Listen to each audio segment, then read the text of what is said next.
Thanks for watching. We appreciate you. Please subscribe.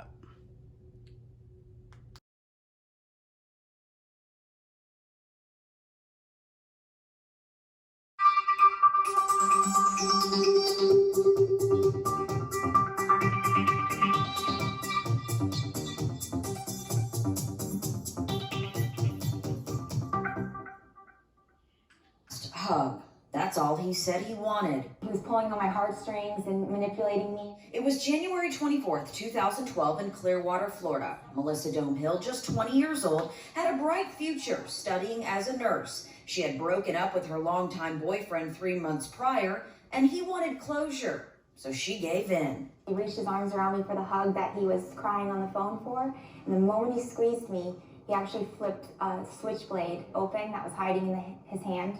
And he first stabbed me in the shoulder, then the neck, on the back of my neck, and then the side of my face. And that was the beginning of a fight for my life.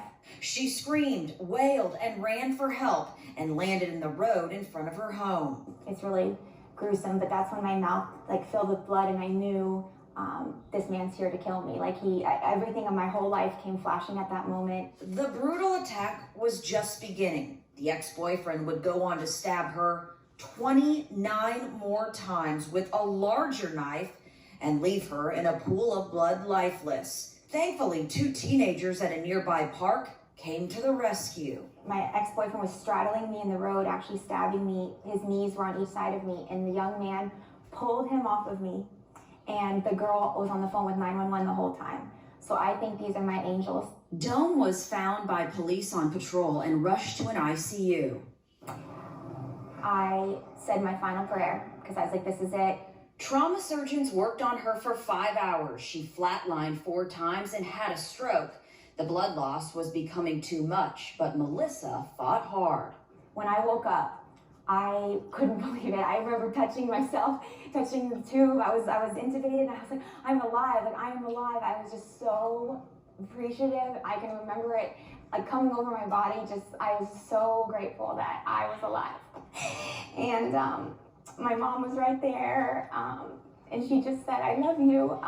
Squeeze my hand if you know it's me. Melissa's life was not supposed to end that day. She had a higher calling.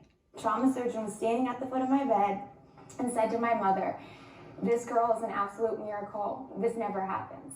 12 years later, she's a survivor. After multiple reconstructive surgeries, she's developed the conviction to be an advocate and speak out against domestic violence. Friday, as the keynote speaker for the Samaritan House at their Women Against Violence luncheon. I can heal, and I can be strong, and I can speak, but I can't take the pain it caused my family away, my mother, So that's why I have made it my passion to speak about dating violence and domestic violence and talk to parents and talk to teenagers because it's just so important. Domestic violence can happen to anybody.